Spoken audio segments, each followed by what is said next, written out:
Hello and welcome everyone, this is NesMoji. The Koopalings haven't had boss fights this good since Super Mario World, and I'm not exaggerating. Nintendo seriously went all out with the Bellabel Park DLC, and today I'm going through every single one of these bosses, how to beat them, every secret you might have missed, and at the very end I'm doing my definitive Koopaling tier list, so stick around for that.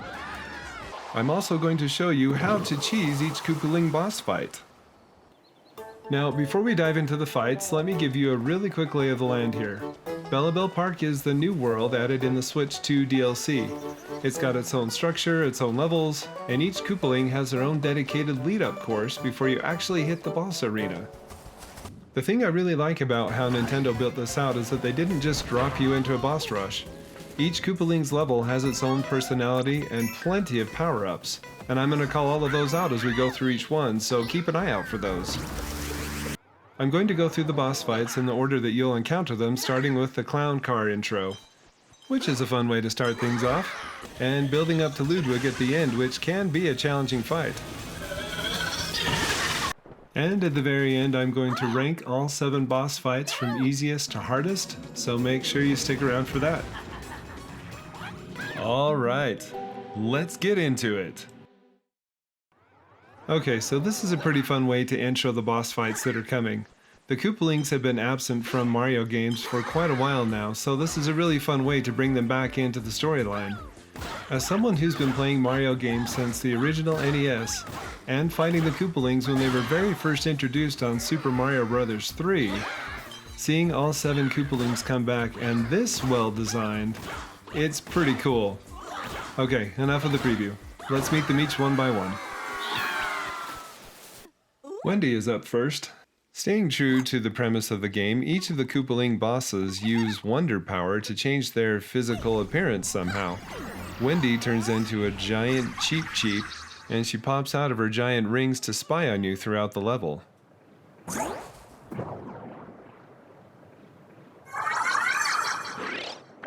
And the lead-up level here is pretty simple to get through. A lot of the enemies will look familiar, like the piranha plants that pop out of the pipes, and Cheep Cheeps coming out of rings, although we haven't seen that before in normal levels, are definitely not tough enemies to get around. I'm going to show you different places throughout this lead-up level where you can get the flower suit power-up.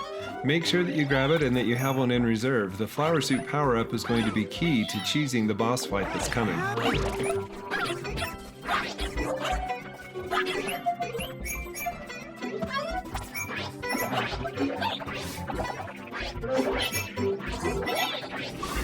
I'm scared.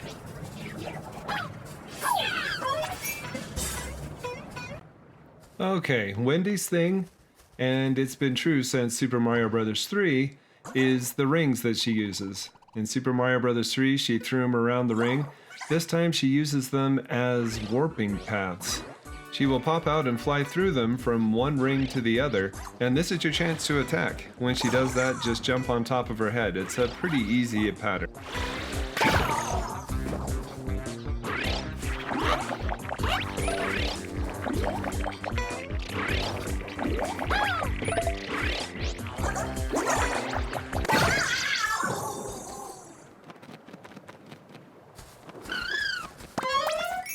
But that's only phase 1. In phase 2, things get a bit more tricky. Wendy pops out onto the screen when she turns red, and this time, instead of going from ring to ring, she hops around the screen and tries to squash you. But as long as you still have a flower suit in your arsenal, this is how you cheese this boss fight. Throw out the flowers and have them hit Wendy.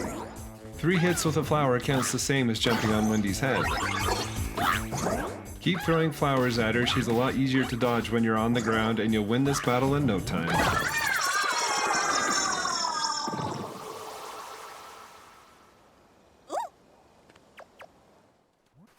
Next up is Lemmy, and although he is the least intimidating looking of all of the Koopalings, don't let that trick you. His bombs can pack quite a punch if you're not careful. For Lemmy's wonder power, he turns into a clown-looking performer who balances on top of some spiked balls. Throughout the level, he will throw bombs at you that can damage you, but also damage parts of the environment. Lemmy is adorable and chaotic all at the same time. As you go throughout the lead-up level towards the boss fight with Lemmy, one of the key things you're going to want to make sure you have is the elephant fruit to take on the elephant form. This is going to be key to cheesing the boss fight with Lemmy, which I'll show you here during the boss fight. The nice thing is that throughout the lead-up level, there are several areas where you can find the elephant fruit, so make sure you grab some.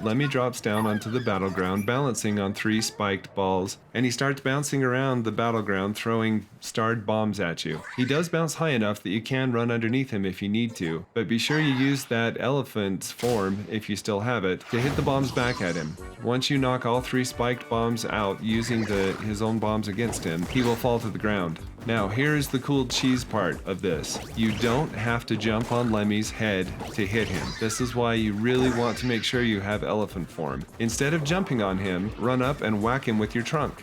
Once you hit him, he will launch upwards off screen and come back on screen, transformed into a giant spike ball, trying to spin and hit you as he bounces around the screen. He's pretty easy to dodge though, so just wait for him to lock eyes on you and then move out of the way and you're fine. After that, he will drop back down, balancing on more spiked balls, but the strategy is just the same. If you need to run underneath, if you're running out of screen room, that's fine, just run underneath him, he bounces high enough, and keep hitting his bombs back at him.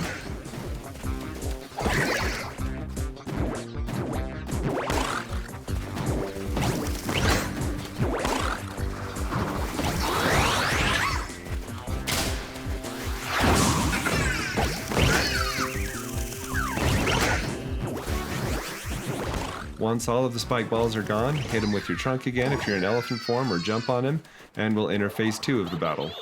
When Lemmy comes back down onto the screen, he'll be transformed into that giant spiked spinning ball again, trying to hit you as he bounces around the screen. He moves a bit faster, but not by much. Just wait for him to lock onto you, he'll do it twice this time, but he's still easy to dodge.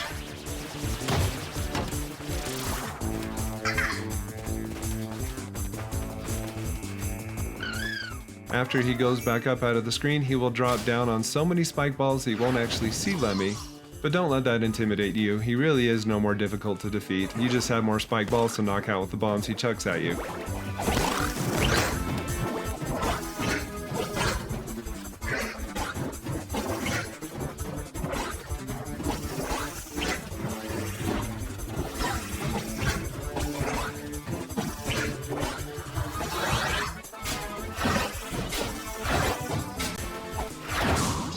Just make sure that you do that once he's down on the ground again, hit him with your trunk or jump on him, and you have won that battle. Hey, real quick, if these boss breakdowns are helping you out, go ahead and subscribe and hit that bell icon. There's a lot more fun content coming, and I don't want you to miss it. It really helps me out, and I really do appreciate it.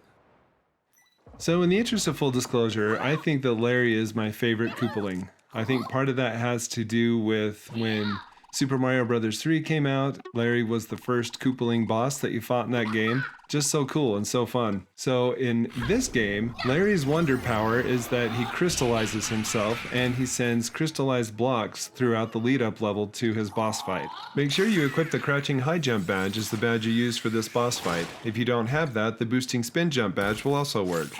You'll also find throughout the lead-up level and during the boss fight that he also summons these fire spitters that shoot flames up, down, left, and right. They're not that intimidating, however, as the flames don't go very far. What you're going to want to do in the lead-up level is search again for the elephant fruit that will turn you into an elephant. You're going to want that and the crouching high jump badge to cheese this boss fight. Incoming! There are several locations in the lead-up level where you can get the elephant fruit, and I'll show you where to find those.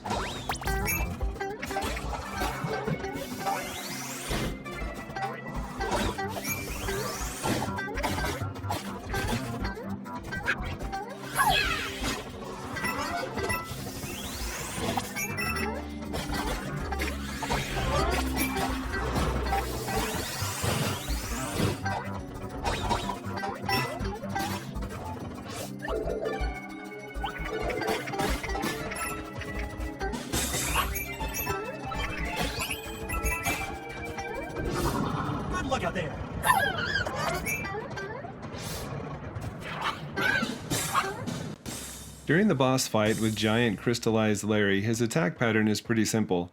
He fills the screen with crystallized blocks, and once he does that, he attempts to crush the player by moving those blocks both up and down towards the center of the screen. Not only can you ground pound and jump to break these crystallized blocks, but if you have the elephant form, you can use your trunk to break them to the sides as well. This comes in really handy when you're fighting Larry, because he encases himself in a giant crystallized block. After you score your first round of damage on Larry, he will show up at the very top of the screen, and punching crystallized fists will show up. They're very easy to dodge, but if you have the crouching high jump badge or the boosting spin jump badge equipped, you can finish this section of the fight much faster by jumping higher and hitting Larry sooner from below. For phase 2 of this battle, Larry sends out more crystallized blocks across the screen.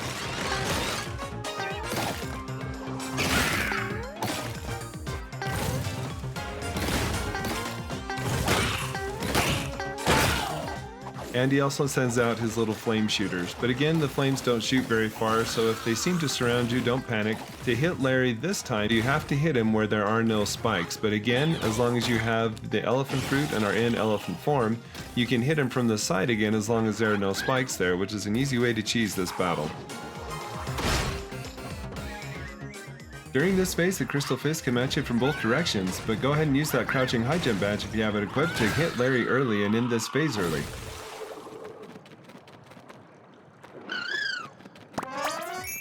This is now the final phase of the boss fight, and it's very much the same as previous phases that you've gone through, where you have to clear the area of those crystallized blocks.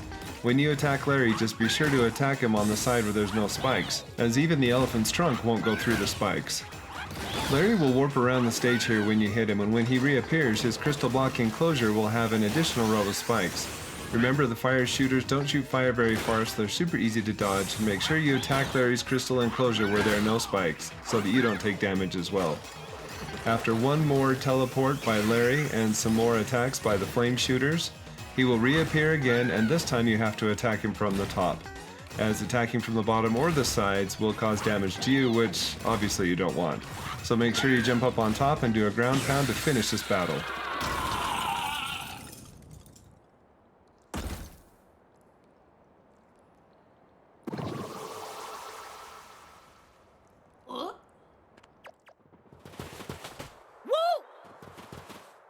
Now we're on to Roy. Roy is big, he's loud, he's obnoxious, and for his wonder power, he turns himself into a giant ghost.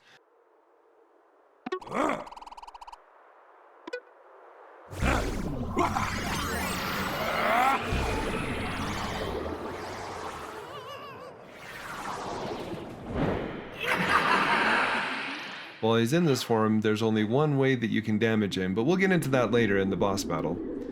I also highly recommend equipping the crouching high jump badge, as it will come in really handy during the boss fight.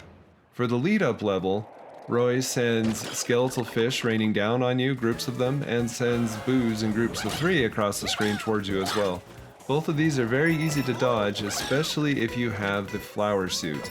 This is going to be your key to cheesing both the level and the boss fight. Make sure you have that flower suit. Just like in the other lead-up levels, there are several areas in Roy's lead-up level where you can get the flower suit. The main thing to remember is that once you have the flower suit, you can take out as many skeletal fish as you want just by throwing flowers up into the air, and you can also take out boos the exact same way. So it really is the power-up to have for this level.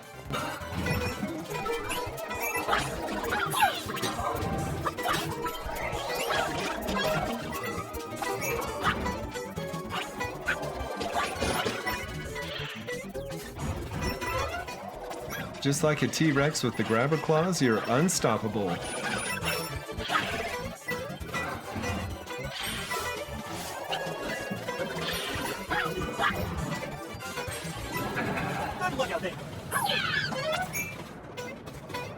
Once you get to the boss fight with Roy, he will attack much the same way he did as through the lead-up level. He will summon skeletal fish to drop down on you from above, and boos will eventually start coming across the screen towards you in groups of 3. The one thing to remember here is that you cannot damage Roy with the flower suit. The only way that you can hurt him while he's in his ghost form is by using the ghost shooting pot that a Plucky comes and delivers at your feet.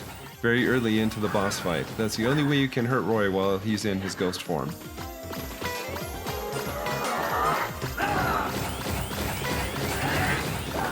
After you do your first round of damage to Roy, he will fly up into the screen, into the background, and he will come back even bigger than before and try and smash you with the pirate ship.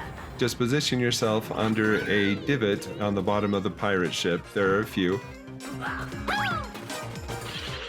Once you have the ghost shooting pot, you have to get up high enough to actually hit Roy as he stays pretty high on the screen. There's a couple different ways to do this. You can either keep jumping and have the little puffy ghost bullets only hit Roy when you're high enough, or if you have the crouching high jump badge equipped, you can use that to jump high enough to get up on one of the platforms right underneath Roy and then just stand there while the bullets hit him. One thing to watch out for is that Roy will also summon giant bluish purple fireballs to rain down from the sky.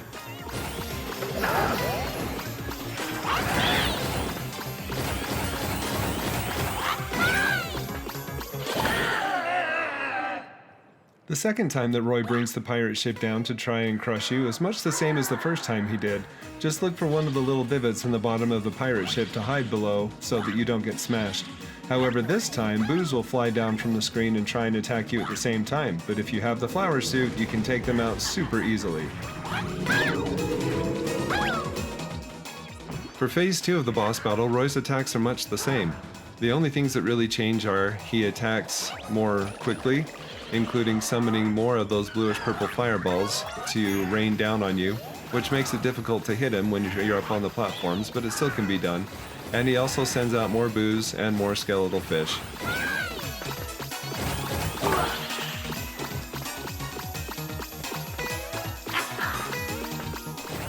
Roy is also a lot more resilient in this phase. It takes a few more attacks with the Ghost Popper to take him down.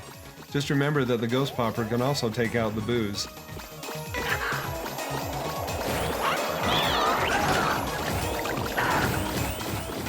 Just keep up the same strategy that you used during Phase 1 of the battle and you'll defeat Roy in no time.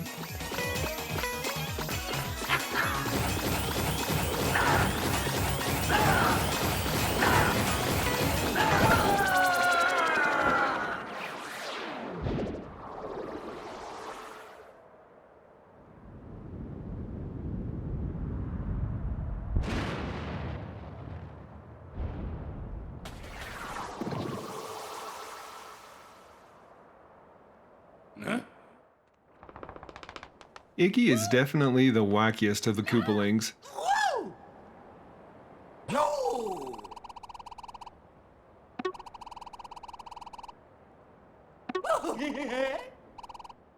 For his wonder power, he transforms himself into a giant, mutant-looking piranha plant-type creature. However, don't let that put you at ease. He also summons many giant piranha plants that appear throughout the lead-up level and during the boss battle. To cheese this boss fight, what you're going to need to make sure you have is, again, the flower suit. Make sure that you are wearing one and you have one in reserve. I know it sounds funny to use flowers to fight against flowers, essentially, although Iggy's not a flower, he's a piranha plant mutant thing. But it's true. Having the flower suit is going to give you your best chance at cheesing this boss fight. And once again, you can find plenty flower suit power-ups throughout the lead-up level to Iggy's boss fight. I would also recommend not equipping the floating high jump or parachute cap badges. I'll tell you why during the boss battle. Notice that as the giant piranha plants Iggy summons pop out of the ground, some of them will lower their heads and look at you.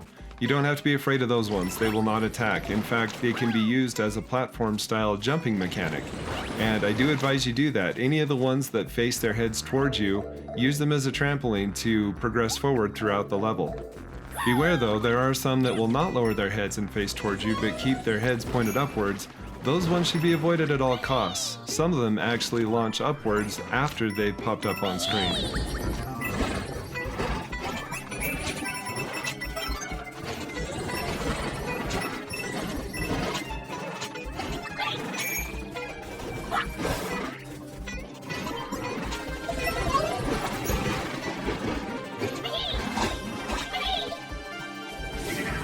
Look out there.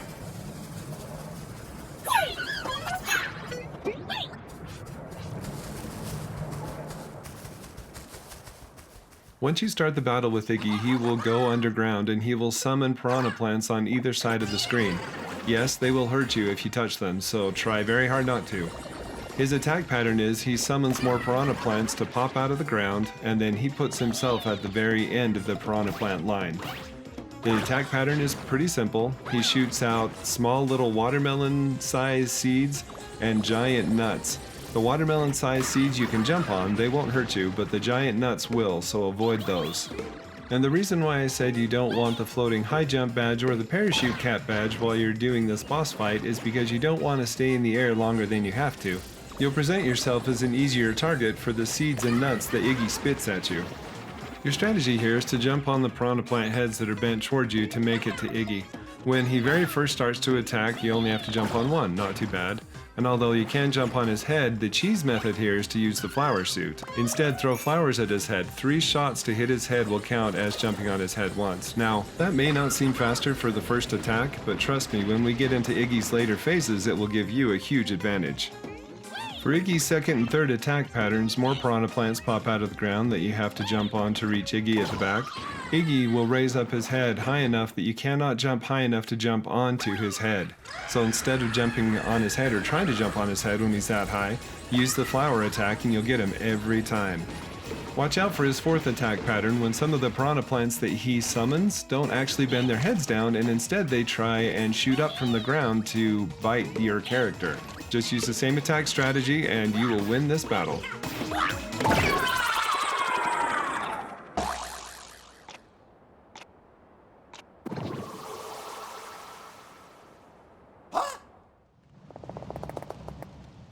Next in the Koopaling lineup is Morton, and if you think Iggy's level had a bit of Halloween vibe to it, just wait until you see Morton's Wonder Power.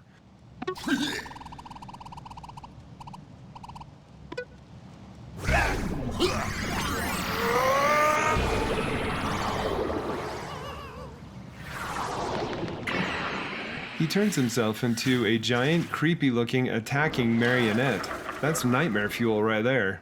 However, if you follow my guide, I'm going to show you some tips and tricks to making fighting Morton a lot easier. To cheese this boss fight, you're going to want the crouching high jump badge equipped, and also the flower suit, one equipped and one in reserve. The lead-up level to the boss fight with Morton has plenty of flower suit power-ups that you can gather and use, so make sure you take advantage of those. This video will show you where those are at. And throughout the level, every time Morton ground pounds in the background, he turns those gray square grouping of rocks to molten traps. So make sure you stay off of those as much as you can. There are some times where you will need to step on them and run on them, but as soon as you see Morton in the background coming down for a ground pound, make sure that you jump and you're not on those rocks so you don't take damage.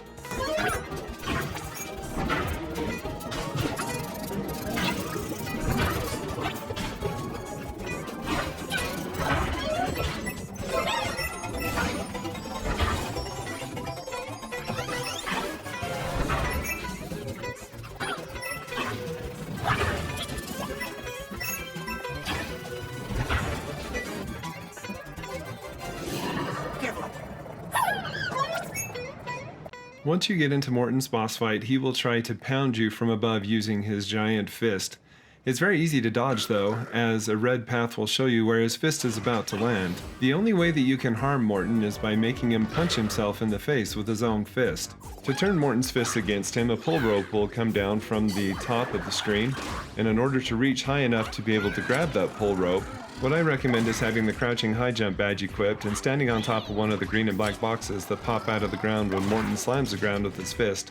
You don't have to wait for the box to pop up if you have that badge equipped. You can just use the crouching high jump to jump high enough to grab the pull rope, pull it down, and have Morton hit himself in the face. After that happens, he will move into his counter-attack of summoning giant spiked balls to attack you. Unfortunately, in this phase, you can't hurt Morton at all, so the best thing to do is just dodge the spiked balls, wait for his counterattack to finish, and then he will come super close to the screen again and try and pound you with his fist once again.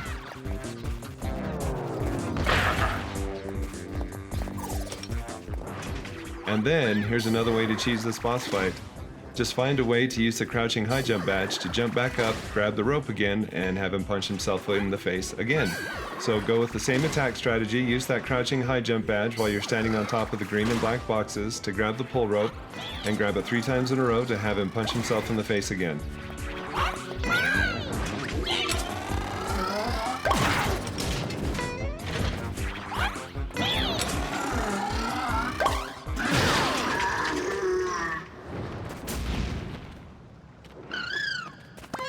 The second time he counterattacks is he summons a gigantic spiked ball, which can be kind of hard to dodge, but again, the crouching high jump badge is your best friend.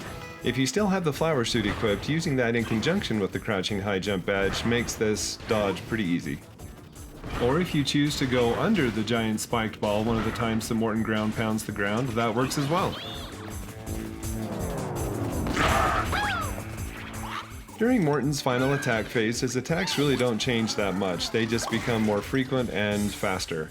So be on the lookout for that pounding fist, because it will come faster and more furious than before, but the same attack strategy applies. You can still use the crouching high jump badge, and you can still grab onto that pull rope 3 times in a row if you're fast enough. Once you get Morton to deck himself in the face for the 3rd time, the battle's over and you are victorious.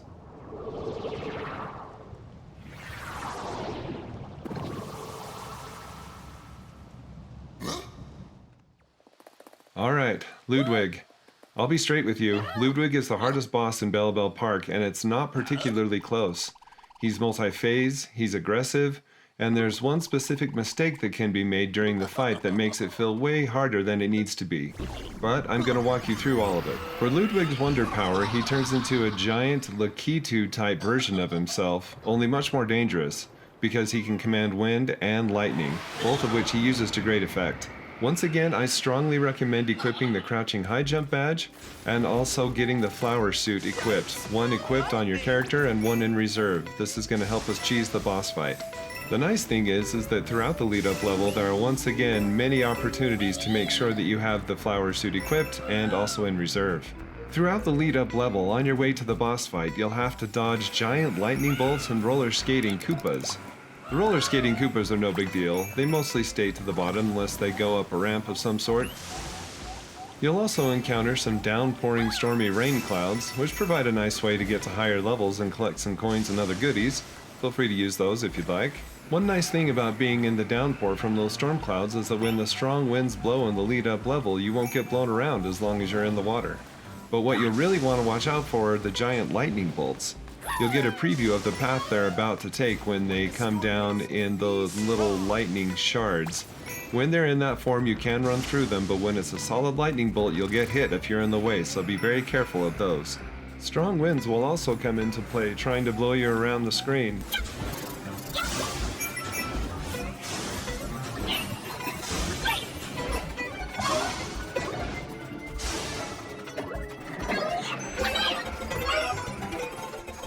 At the end of the level, prepare yourself for the finale boss fight of Bellabel Park with Ludwig.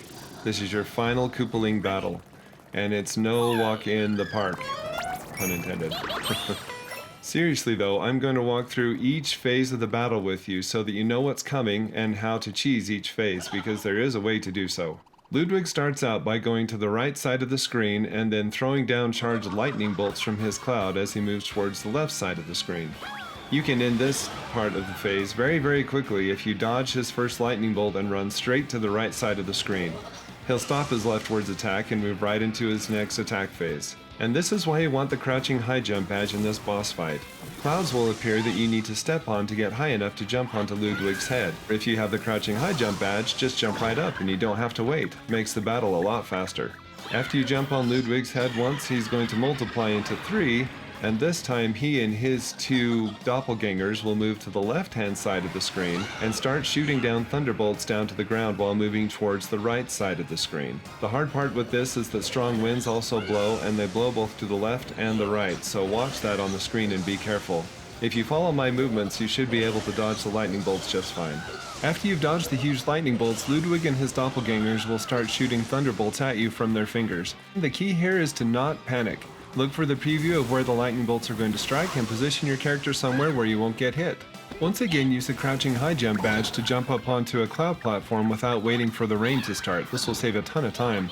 Move quickly and stomp on Ludwig again, and this will start the next phase of the battle, where Ludwig will now split himself into 5.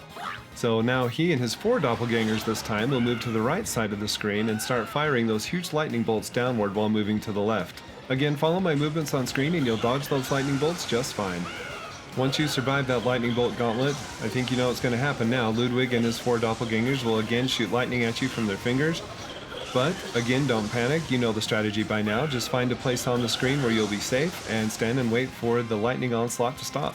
Once it does, use the cloud platform on the far left of the screen, which should be raining by now. Swim all the way up to the top and do a double jump on one of the Ludwig doppelgangers and then straight up onto Ludwig himself.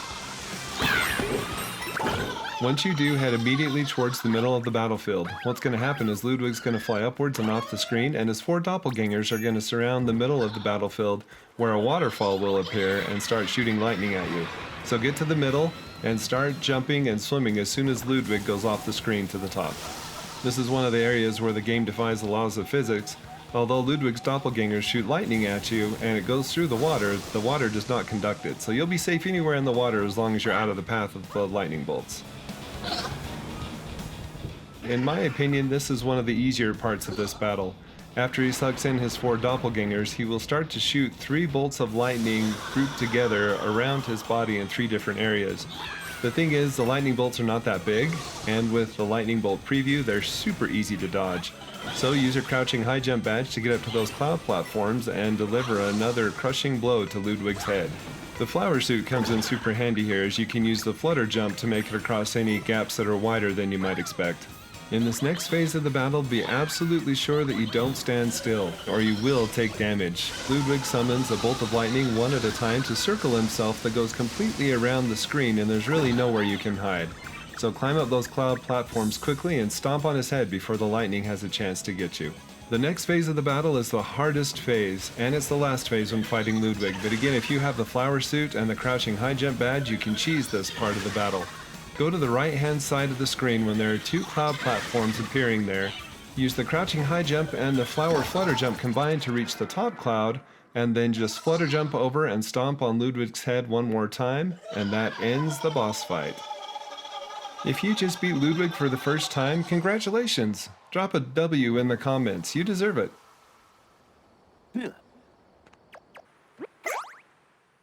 Congratulations, you just beat all 7 of the Koopalings and restored all 7 Bellabel flowers to Bellabel Park. Let me give you my official Koopaling difficulty rating for Bellabel Park, easiest to hardest. Number 1 would be Larry, in my opinion, and the reason why I chose Larry as the easiest is because he really doesn't have too many direct attacks. And the crystal blocks that he summons are super easy to break, especially if you have the elephant form. He's not really that difficult to get at, and it's a fairly easy boss fight overall. Coming in as the second easiest Koopaling boss, I would say would be Wendy. The reason for this would be her attacks aren't hard to dodge at all, and she's very easy to stomp on and defeat, especially if you have the flower suit. It makes it really, really easy. Coming in at number 3 is Lemmy. Lemmy, although he bounces around on those spiked balls, he bounces high enough that it's very easy to dodge, and the bombs that he throws, especially if you have the elephant form going, are very easy to knock back at him. Once he gets hit, you can hit him with your trunk while you're the elephant, and that makes him an even easier boss to defeat. Number 4, I actually chose Iggy. And although I think it's pretty cool that he summons all of those piranha plants to come help him out, and there's a wall of piranha plants on either side while you battle him, the seeds that he shoots, the small ones, don't actually hurt you, they just push you back, and you can bounce off of them. And you can harm him very easily also with the flower suit. You don't even have to jump on his head. Alright, now we're to the third hardest Koopaling boss, and I chose Roy.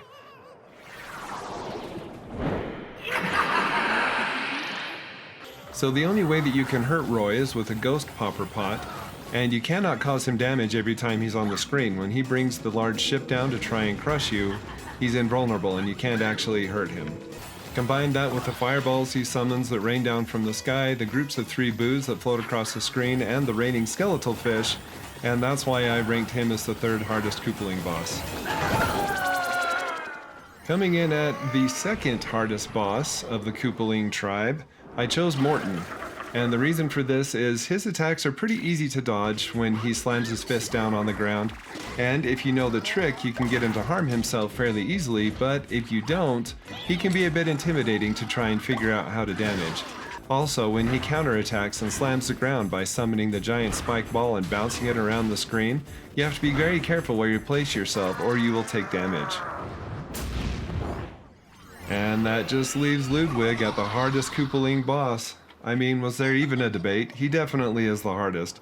With all the lightning he summons, where he splits himself into multiple copies and they can all fire lightning at you at the same time, this makes it definitely the hardest boss fight of the 7 Koopaling bosses.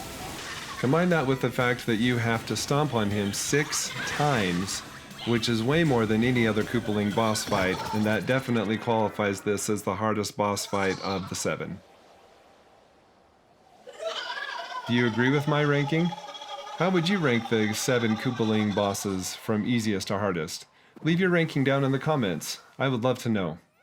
As someone who's been playing Mario games going back to the original NES, having the Koopalings come back with this level of design and this many surprises in each fight, this is exactly what this DLC needed to be. The Wonder Effects especially, they give every single boss their own identity. No 2 fights feel the same. Thank you all so much for watching. If you'd like to see more video guides with walkthroughs, secrets, tips, and more awesome content, don't forget to subscribe and click that bell icon because more amazing content is definitely coming. Again, thank you all so much for watching. I really do appreciate it. I hope you all have a wonderful day.